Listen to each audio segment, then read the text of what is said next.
안녕하세요. 커피앤톡입니다. 오늘도 와주셔서 감사드리고요. 바로 사연 읽어보겠습니다. 안녕하세요. 저는 부평에 거주하고 있는 평범한 40대 주부예요.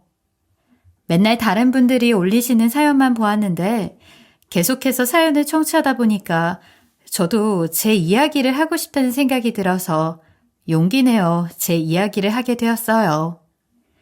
제가 아주 어린 시절만 해도 저희 집은 부유한 편에 속한 집이었어요. 그때 저희 아버지는 잘 나가는 공기업 사원이셨고 회사를 일찍 들어가셔서 연차가 꽤 되셨을 때라서 돈도 많이 버시던 때였지요. 물론 그렇다고 해서 저희가 엄청난 부잣집이고 몇 년을 놀고 먹어도 될 만큼 돈이 넘쳐났다고는 볼 수 없지만 그럭저럭 먹고 살만은 해서 저희 엄마는 어린 저를 돌보고 집에서 집안일만 해도 사는데 크게 지장이 없을 정도로는 지냈던 것 같아요. 하지만 그 행복은 생각보다 그리 오래 가지 못했어요. 이유는 아버지가 다니던 회사에서 아빠가 뭔가 회사에서 누군가에게 찍힐 만한 행동을 하셨는지 회사에서 그만 나오라고 갑작스러운 해고를 당하셨던 것이었어요. 최근까지만 해도 그 이유는 의문으로 남아있을 만큼 아빠에게도 저희 집안에게도 아빠의 갑작스러운 해고 소식은 매우 충격적으로 다가왔어요. 그게 제가 초등학교 때의 일이었는데 저는 나이도 어리지 아빠는 절망에 빠져 하루하루를 보내고 계시지. 엄마 입장에서는 얼마나 그 많은 짐들을 짊어지고 계셨을지 참 지금 생각해보면 가슴이 아프네요. 다행히도 아빠가 그래도 공기업에서 일을 하셨고 관리자 직급까지 달아보셨던지라 일에 대한 이해도도 높고 끈기가 있는 편이셔서 공무원 시험 준비를 뒤늦게 하셔서 합격하실 수 있었어요. 사실 이런 상황에서 다른 집이었다면 보통 엄마들이 안절부절 못하고 일자리를 구하려고 여기저기 다니거나 일자리를 알아본다거나 하잖아요. 그런데 저희 집은 좀 예외였던 것이 아빠가 이내 정신을 차리시고 나서는 그러지 말라고 하시더라고요. 그 이유는 어찌 보면 현실적이지 못할 수도 있지만 어찌 보면 아빠가 엄마와 저에게 느끼는 애정이 그만큼 크셨다고도 볼 수 있는데요. 엄마에게 평생 손에 물 한 방울 묻히지 않게 해주겠다고 하셨던 그 약속을 어기고 싶지 않다고 자신이 그동안 해왔던 이력도 있기 때문에 일자리를 금방 구할 수 있다며 당분간은 모아두었던 돈도 있으니 너무 염려하지 말라고 하시면서 엄마와 저를 안심시키고 그 사이에 독서실을 끊으셔서 열심히 공부를 하셔선 공무원이라는 새로운 결실을 이루어내신 것이었어요. 참 지금 보니 저희 아빠도 정말 대단하시네요. 보통 그렇게 뚜렷한 이유도 없이 억울하게 해고를 당하게 될 경우에는 힘든 마음에 안 좋은 쪽으로 빠지게 되는 경우도 많은데 아빠의 그런 정신력 하나는 제가 여전히 더욱 물려받고 싶은 것들 중 하나인 것 같아요. 어찌 되었건 그렇게 아빠가 공무원 시험에 합격을 하여서 저희 집은 그래도 그럭저럭 먹고 살만하게는 지내게 되었고 저도 무난히 중학교에 입학하고 고등학교에 입학할 수 있었어요. 어린 시절에 저는 크게 꿈이라고 할 만한 것도 별로 없었고 커가면서도 크게 뭔가를 해야겠다라는 꿈을 가져본 적은 별로 없었어요. 그래서 그냥 아버지의 길을 따라서 나도 공무원 시험이나 봐야겠다 하는 마음으로 대학교를 다니면서 공무원 시험 준비를 병행하게 되었고 그렇게 4년을 준비한 끝에 저도 공무원 시험에 합격을 할 수 있었어요. 공무원 생활은 생각보다 쉽지는 않았지만 그렇게 어렵지도 않았어요.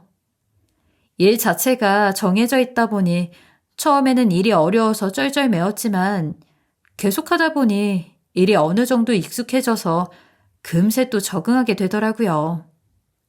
그렇게 시간이 지나다 보니 처음부터 제가 직급이 올라갔던 것은 아니었지만 계속해서 노력을 한 끝에 점점 9급에서 8급, 8급에서 7급 이런 식으로 승진을 할 수 있게 되었지요. 그렇게 공무원 생활을 한 지 어연 10년이 지나 저도 30대에 접어들게 되었는데 이제 30대가 되고 나니까 그때만 해도 결혼을 하기에는 늦은 나이라서 슬슬 결혼을 해야 하지 않냐 주변에서 소개를 시켜주겠다는 등 말들이 참 많이 나왔어요. 저희 부모님도 제가 결혼을 할 때가 된 것 같다고 비슷한 사람에게 소개를 받아보는 게 어떻겠냐 소개를 해주겠다는 등 말들이 참 많았었지요.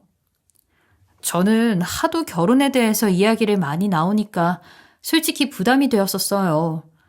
물론 결혼은 현실이라서 자신이 사랑하는 사람보다는 현실적으로 조건이 맞고 기본적인 부분이 잘 통하는 사람이랑 하는 게 맞지만 저는 어찌 보면 참 철이 없는 소리지만 내심 결혼에 대한 낭만이 있었던지라 결혼을 그렇게 소개팅을 통해서 다른 사람과 이것저것 계산적으로 조건을 맞추어서 한다는 것은 별로 내키지가 않더라고요.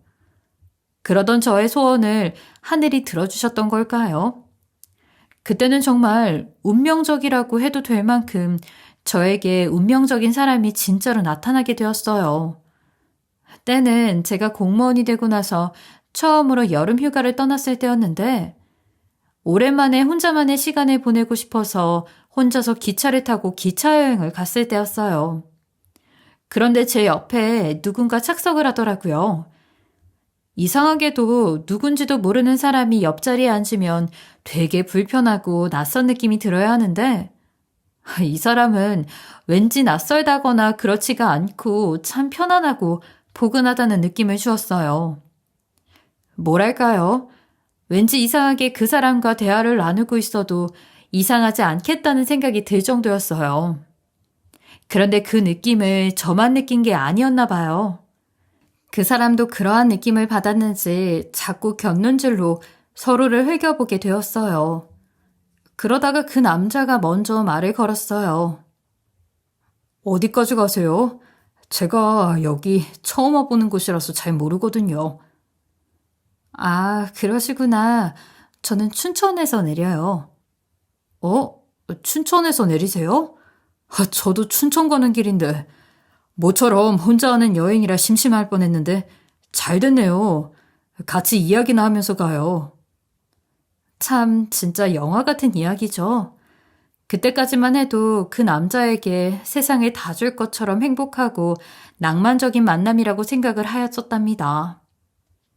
그 남자와 저는 그렇게 서로에 대해서 이야기를 하면서 터놓기 시작하였어요. 뭐 원래 사는 곳은 어디냐, 무슨 일을 하느냐, 어떠한 생각을 가지고 있냐, 취미는 뭐냐 등등 다양한 이야기들을 나누었지요. 그렇게 이야기를 해본 결과 그 사람은 평범한 회사를 다니면서 사업을 준비하고 있었고 사는 곳도 제가 사는 부평 근처에서 거주를 하고 있었고 취미도 저와 비슷한 탁구를 좋아하더라고요. 대화도 너무 잘 통하고 저는 어쩌면 이 사람이 운명적인 만남이 아닐까 하는 생각이 들었어요. 열차는 그렇게 종착역인 춘천까지 가게 되고 그 남자와 저는 열차에서 내린 뒤에도 함께 여행을 즐기게 되었어요. 하지만 그렇게 기쁜 마음이 드는 것도 잠시 저는 속으로 이렇게 생각을 하였어요. 우리 둘은 너무 친하고 너무 잘 통하지만 이런 만남은 결국 여행이 끝이 나면 다시 만나기 힘들 것이다 라는 생각을 하고 있었지요. 그래서 저는 같이 여행을 즐기는 내내 시간 가는 게 너무 아쉽더라고요. 그런데 그 사람이 저의 이런 마음을 눈치채기라도 한 것인지 이런 말을 먼저 꺼내더라고요. 많이 아쉽죠? 저도 많이 아쉬운데 우리 또 볼 수 있을까요? 이런 말을 하더니 쪽지를 하나 건네더라고요. 그리고 나서 쪽지를 절대 열어보지 말고 자기랑 헤어진 다음에 쪽지를 열어보라고 하더라고요. 그렇게 그 사람은 제가 있는 곳까지 배웅을 해주고 저는 기차를 타고 그 사람은 다른 기차를 타러 떠나 우리는 헤어지게 되었는데요. 그 사람이 펴보지 말랬던 쪽지가 너무 궁금했던 나머지 저는 쪽지를 펼쳐보았고 연락처가 하나 적혀 있더라고요. 또 연락처 밑에는 제가 마음에 들었다며 한번 만나보고 싶다는 말과 더불어 저도 마음이 있다면 이 번호로 연락을 달라고 기다리고 있겠다고 하더라고요. 저는 조금 걱정이 되기는 하였지만 그때 그 자연스러운 만남과 분위기가 이내 아른아른거리더니 연락을 해볼까 하는 생각이 들더라고요. 아직 서로에 대해서 잘 아는 것도 아니지만 그 만남이 그리 나쁘지가 않았기도 했고 또 저도 제 삶에 이런 인연이 찾아온 적이 처음이라서 너무 궁금하기도 했거든요. 그렇게 해서 저는 여행이 끝난 주말에 연락을 하였고 저희는 그렇게 진지한 만남으로까지 이어질 수 있게 되었어요. 참 지금 생각해봐도 추억이 새록새록할 만큼 그 사람과의 만남은 만나면 만날수록 질리지 않고 더욱 빠져들게 하는 매력이 있었어요. 제 얼굴은 무료한 일상에서 벗어나 싱그러운 삶을 사는 사람처럼 밝아졌고 그러자 주변에서도 연애하냐고 왜 이리 얼굴이 좋아졌냐고 그런 이야기도 많이 들리곤 하였지요. 제 연애를 눈치챈 것은 주변인들 말고도 부모님도 마찬가지였어요. 엄마는 슬쩍 저에게 이렇게 물어보시더라고요. 요즘 좋은 일이 있나 보네? 왜 이렇게 얼굴이 활짝 꽃이 피었어? 누구 만나니? 사실 나 만난 사람 있어. 아직 확실히 결혼에 대한 이야기가 나온 것은 아니라서. 결혼에 대한 이야기가 나오게 된다면 엄마한테 말해줄게. 그래, 그래. 근데 괜히 나한테 보여주겠다고 너무 결혼을 서두르지는 말아라. 결혼은 신중한 거야. 알겠지? 엄마는 제가 너무 들떠 보였는지 조금 걱정을 하셔서 그렇게 말씀을 하시는 것 같더라고요. 뭐 어찌되었던 그때까지만 해도 저는 그 사람에게 푹 빠져있을 때라서 별로 귀에 안 들어왔지만 말이에요. 그렇게 저는 그 사람을 1년을 넘게 만나왔는데 이상하게 그 사람이 결혼을 할 것처럼 굴면서 결혼에 대한 이야기를 잘 꺼내지 않더라고요. 저는 그래도 뭔가 여자라서 그런지 자존심도 있고 해서 결혼에 대한 이야기를 먼저 못 꺼내고 있었는데 너무 결혼에 대한 말이 안 나오니까 결국 제가 못 참고 먼저 결혼에 대한 이야기를 꺼내게 되었어요. 자기야, 우리 언제 결혼할까? 왜 자기는 맨날 결혼을 할 수도 있을 것처럼 굴면서 결혼에 대한 말은 없어? 내가 뭔가 마음에 안 차? 어? 결혼? 아니. 마음에 안 찰 리가. 결혼할까, 우리? 저는 뭔가 남편이 결혼에 대해서 한 그 말이 너무 성의가 없이 들려서 약간 언짢았지만 그 뒤로 남편이 결혼에 대해서 생각은 하고 있었는데 제가 혹시나 마음의 준비가 필요할까봐 결혼에 대해서 말을 하지 않았다는 말을 이내 듣고는 마음을 풀 수 있었어요. 그날 이후로 저희는 결혼 준비에 전념하게 되는데요. 저도 남편도 이 사실을 부모님께 알리고 각자 부모님을 만나 뵈러 가야 하는 상황이 되었지요. 남편과 저는 시어머니부터 만나 뵙기로 하였어요. 그래서 저는 남편과 시어머니가 함께 지내고 있는 집에 방문하게 되었는데 들어선 순간 저는 깜짝 놀랄 수밖에 없었어요. 남편이랑 저는 직업에 대해서도 이야기를 했지만 집안에 대한 이야기를 별로 나눈 적이 없었는데 집이 전원주택이었는데 생각보다 넓고 2층 구조로 되어 있어서 꽤 크더라고요. 그니까 쉽게 말해서 제가 예상했던 것보다 집이 잘 살았다는 이야기예요. 저는 그때부터 조금 걱정이 되기 시작하였어요. 저희 집은 이 정도로 잘 살지는 않는데 혹시 우리 집안 형편에 대해서 시댁이 알게 된다면 결혼을 못하게 되지 않을까 하는 걱정이 되더라고요. 그렇게 집안에 들어갔는데 다행히 시어머니가 저를 반갑게 맞이해 주시더라고요. 시어머니가 사람을 편안하게 해주는 성격이시더라고요. 그래서 저도 그때만큼은 다 잊고 편안하게 있다가 갈 수 있었어요. 하지만 문제는 그 다음부터였어요. 저희가 워낙 화기애애했던지라 시어머니와 남편이 저희 부모님과 함께 식사를 하고 싶다고 하여서 저희는 식사를 하게 되었는데 그런데 식사 자리에 갔는데 저희 엄마와 아빠의 표정이 너무 어두워지시더라고요.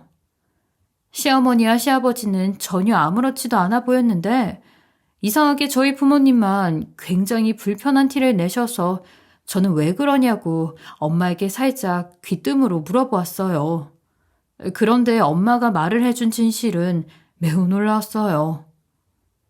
얘, 이 결혼 꼭 해야 할까? 엄마가 너희 서로 사랑하는 마음을 모르는 건 아니지만 결혼은 좀 아닌 것 같은데. 엄마, 그게 무슨 말이야. 지금 식사 자리까지 다 와놓고선. 지금 사돈이 우리를 못 알아보는 것 같은데 내 눈이 틀리지 않았다면 분명히 그 사람이야. 그 사람. 무슨 말이야. 좀 알아듣게 이야기를 해봐. 저희 엄마는 저를 따로 불러서 모든 진실을 이야기해 줬는데 시어머니는 아빠를 공기업에서 잘리게 하는데 한몫을 한 공기업 직원이었던 사람 중 한 명이었다는 것이었어요. 모르는 척을 하는 건지 진짜 모르는 건지 끝까지 모르쇠로 나오고 있는 걸 보니 너무 괘씸하다며 엄마가 말씀을 하시더라고요. 저는 그 말을 듣는 순간 충격에 빠졌어요. 원수는 외나무다리에서 만난다지만 왜 하필 여기서 만났을까 원망스럽다는 생각까지 하게 되었어요. 잠시 엄마와 화장실을 다녀오는 척하면서 그렇게 이야기를 하고 왔는데 예비 시어머니와 시아버지는 엄마와 아빠 안색이 계속 안 좋으신 걸 보고 나서 저희에게 결국 물어보시더라고요.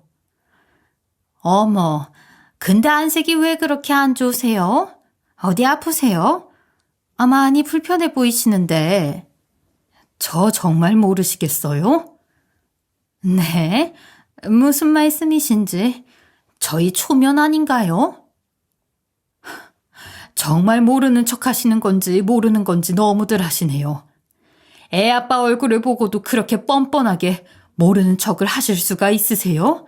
어떻게 그러실 수가 있느냐고요? 결국 엄마는 참지 못하고 식사 자리에서 분통을 터뜨리셨어요. 처음에는 예비 시어머니와 예비 시아버지도 모르는 눈치였는데 엄마가 그렇게 분통을 터뜨리자 예비 시아버지가 그제서야 아빠 얼굴을 똑바로 쳐다보고는 눈치를 채신 모양이더라고요. 순식간에 식사 자리 분위기는 싸늘해졌는데 저랑 예비 신랑도 서로 눈치만 보면서 어떻게 해야 하나 고민을 하기 시작했어요. 그렇게 무거운 분위기 속에서 있는데 예비 시아버지가 먼저 입을 여시더라고요. 그때 그 상황은 어쩔 수가 없었어요. 저도 먹고 살아야 하는데 윗선에서 그렇게 처리를 하지 않으면 제 밥줄까지도 위협이 가는 상황이었는데 그 상황에서 저도 위에서 시키는 대로 했을 뿐입니다. 이제 와서 사과해서 미안합니다. 이왕 이렇게 된 거 서로 다 잊고 새 출발해보아요. 새 출발이요? 내가 거기서 나오고 무슨 심정이었는지 당신이 알기나 해? 당신이 당해보지도 않았으면서 그 심정이 어떤지를 아냐고. 그럼 당신 말대로라면 자신의 이익을 위해서라면 무슨 짓이든 못할 사람이라는데 그런 사람한테 내 딸을 맡기라고? 절대 안 돼요. 아니 못해요. 아빠는 거의 절규하다시피 화를 내셨고 급기야는 예비 시아버지의 말에 한 대 칠 것처럼 난리를 치시기 시작했어요. 예비 신랑은 영문도 모른 채 거기서 어쩔 줄 몰라 하고 있었고 저는 이러지도 못하고 저러지도 못하고 안절부절 못하고 있었는데 그때 묵묵히 있던 예비 시어머니가 무릎을 꿇더니 입을 열기 시작하더라고요. 저희가 정말 잘못했습니다. 그때는 저희도 나이가 지금보다 어리기도 했고 또 이 사람 말대로 윗사람 힘이 좀 큽니까? 저희도 먹고 살아야 해서 어쩔 수 없이 내린 치시였습니다. 대신 혼수 비용이나 신혼집 비용을 거의 내지 않아도 되니까 결혼을 할 수 있게 해주십시오. 저희도 그때의 일을 평생 참여하면서 살고 있고 그 이후로 그런 일을 벌인 적도 없습니다. 저희 애 이번 아니면 또 기회 놓치게 됩니다. 한 번만 용서해 주십시오. 네, 알고 보니 예비 신랑은 이미 결혼을 했었던 상황이고 재혼을 해야 하는데 결혼 상대가 잘 구해지지 않아 예비 시어머니와 시아버지가 그동안 마음고생을 심하게 했었어요. 제 입으로 이런 말하기는 좀 그렇지만 원래 공무원 색시는 얼굴도 안 보고 데려간다고 하잖아요. 제가 공무원이라고 하니까 어떻게든 결혼을 시키려고 저러시는 게 뻔했어요. 우선 저는 예비 신랑이 자신이 재혼을 하는 상황이라는 말을 해주지 않았다는 점에서 화가 났고 이미 거기서부터 믿음이 가지가 않더라고요. 저희 부모님도 그 부분에서는 동의를 하시는 상황이었고 싹싹 빌기는 했지만 뭔가 믿음이 가지 않는 상황이었어요. 저나 부모님이나 점점 결혼을 해야겠다는 마음이 사라지고 있던 상황이었죠. 그런데 그때 예비 신랑이 입을 열기 시작해요. 맞습니다. 무슨 사정인지는 모르겠지만 저희 가족이 예전에는 정직하게 못하게 살았던 것은 사실입니다. 저도 재혼을 하는 것이라는 사실을 이 사람에게 아직까지 밝히지 못한 것은 분명한 잘못입니다. 하지만 저는 이 사람을 정말 사랑합니다. 재혼에 대해서도 밝힐 생각이었고요. 부모님 말씀대로 저희가 혼수나 식비용을 많이 부담하겠습니다. 결혼 이후에 실망시켜드리지 않을 테니 한 번만 눈 감아주실 수는 없으신가요? 솔직히 못 믿었기는 못 믿었지만 그때 예비 신랑의 모습이 굉장히 진실돼 보였고 정말 진심으로 하는 말이라는 것을 저희 부모님도 느낄 수 있었어요. 결국 부모님과 저는 생각할 시간을 좀 달라고 한 뒤 그 자리는 그렇게 마무리가 되었는데 부모님과 저는 저렇게까지 싹싹 비는 모습에 마음이 좀 약해지기도 했고 현실적으로 집에 돈이 많고 저에게도 특별히 못해준 것도 아니기 때문에 결혼을 하기로 결심하게 되었어요. 그러나 결혼을 하고 나서가 진짜 시작이었어요. 남편이 워낙 효심이 강해서 저희는 시댁에서 함께 지내게 되었는데 신혼여행을 마치고 시댁으로 들어서자마자 식사 자리 대와는 전혀 다른 분위기더라고요. 시어머니는 제가 들어오자마자 인상을 찌푸리더니 이런 말씀을 하시는 것이었어요. 아휴, 여기 무슨 냄새 안 나니? 싸한 티가 난다. 싸한 티가 나. 넌 공무원이면 그래도 돈은 못 벌지 않을 텐데 명품 가방 정도는 들고 다녀야 하지 않겠니? 모양 빠지게 그게 뭐니? 저는 결혼을 잘못했구나 싶은 생각이 들었어요. 말 그대로 잘못 걸렸다 싶은 생각이 들었던 것이지요. 욕을 먹어도 손가락질을 받아도 될 만한 일이었어요. 오로지 남편만을 보고 했던 운명 같은 만남에 제가 바보 머저리 짓을 한 거죠. 저는 어차피 결혼한 지도 얼마 되지도 않았으니 그냥 지금이라도 결혼을 없던 일로 하자고 생각을 하고 돌아가려고 마음을 먹었는데 엎친 데 덮친 격으로 그럴 수가 없었어요. 몸 상태가 안 좋은 것 같아서 임신이 의심이 되었던 저는 임신 테스트기를 해본 결과 임신이라는 결과를 받게 되었거든요. 참 그때는 이러지도 저러지도 못하고 어쩔 줄을 몰라 했었어요. 애가 없다면 그냥 그렇게 나와도 되는데 애가 생긴 상태에서 그렇게 쉽게 이혼을 한다는 것은 거의 불가능한 일이었기 때문이었지요. 더군다나 남편마저도 결혼을 하고 나니까 태도가 싹 바뀌더라고요. 뭐해? 지금 엄마 허리 아프시다는데? 왜 엄마가 이거 다 하셨어? 자기가 다 해놓았어야 했는 거 당연한 거 아니야? 무슨 소리야. 지금까지 내가 설거지도 다 하고 집안 빨래며 밀린 청소까지 다 했는데. 엄마 말로는 너 여기 소파에서 퍼질러 자고 엄마가 일 다 했다는데? 그럼 엄마가 나한테 거짓말이라도 했다는 거야? 자기가 임신한 지 한참 돼서 배가 만삭된 것도 아니고 그 정도는 할 수 있잖아. 이런 식으로 남편도 저를 구박하기 시작했고 시어머님은 시어머님대로 저에게 이것저것 트집을 잡으면서 저를 괴롭히기 시작하였고, 시아버지는 이를 다 알면서도 늘 방관하고 자기 할 일만 하셨어요. 저는 솔직히 당장이라도 뛰쳐나가고 싶었지만 몸속에 있는 아이 때문에 참고 또 참았어요. 하지만 참는데도 한계가 있잖아요. 결국 일이 한번 제대로 터지게 돼요. 예, 너희 엄마는 돈 안 버시니? 아니, 우리가 아무리 혼수랑 식비용은 없는 것처럼 했다고 해도 1,000만 원은 너무한 거 아니니? 지금 가계부 계산해보니까 얼추 그 정도는 나오거든? 애 아빠가 하고 싶어서 그런 것도 아니고 그때 상황이 어쩔 수가 없어서 그랬다는 건데 아무리 우리가 그렇게 해준다고 해도 그렇지 이건 좀 너무한 거 아니니? 뭐요? 지금 잘못한 게 누군데 큰 소리세요? 저희 아빠가 그때 얼마나 힘드셨는 줄 알고 하시는 얘기세요? 지금 그 말 당장 사과하세요. 웬 사과? 나도 엄마한테 나중에 대충 들은 건데 뭘 째째하게 그런 걸로 오바냐? 너희 부모님도 참 답답하다. 솔직히 너희 아버지가 그 상황이었다고 쳐봐. 안 그러셨을 것 같아? 더 그러고도 남았을걸? 그리고 설령 그랬다고 쳐도 이미 다 지난 일인데 그거 가지고 우리는 최소 억소리 나게 투자했는데 겨우 1,000만 원을 줘? 이건 좀 양심 리스 아닌가? 저는 너무 기가 막히더라고요. 싹싹 빌면서 결혼하게 해달라고 할 때는 언제고 이제 와서 저러니까 너무 황당하더라고요. 그럼 그때 왜 그렇게 싹싹 비셨던 거예요? 결혼을 해야 하는데 결혼할 사람은 없고 공무원이라는 것에 혹해서 그렇게든 결혼시키려고 지금까지 연기하셨던 거네요. 이거 다 녹음해도 되죠?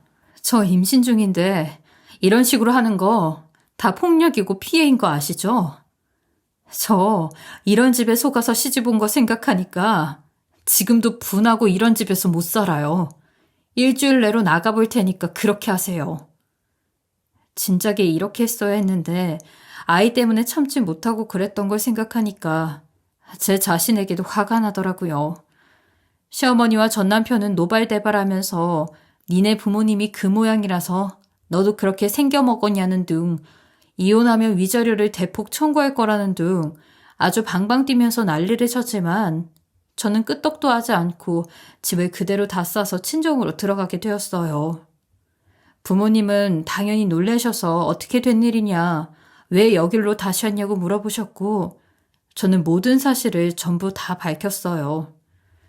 부모님도 역시 화가 나셔서 그런 찝찝한 데에 너를 보내는 게 아니었다고 후회가 막심하다고 하셨고 저희는 결국 이혼을 준비를 하게 되었어요.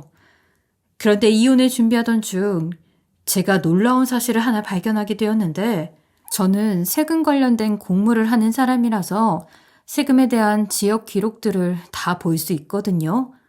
거기서 시어머니와 시아버지의 기록을 우연히 발견하게 되었어요.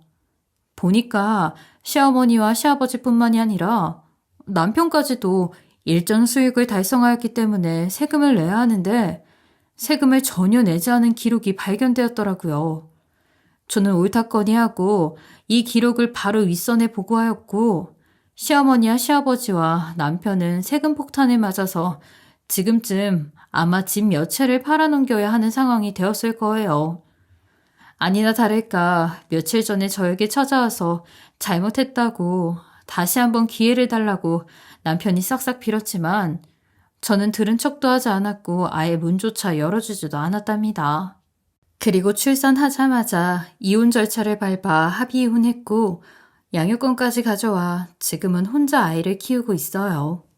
참, 처음에는 낭만에 휩싸여 그저 좋은 게 좋은 거라니 하면서 헤헤거렸던 제 자신을 생각해보니 그때 왜 그랬나 치가 떨리네요.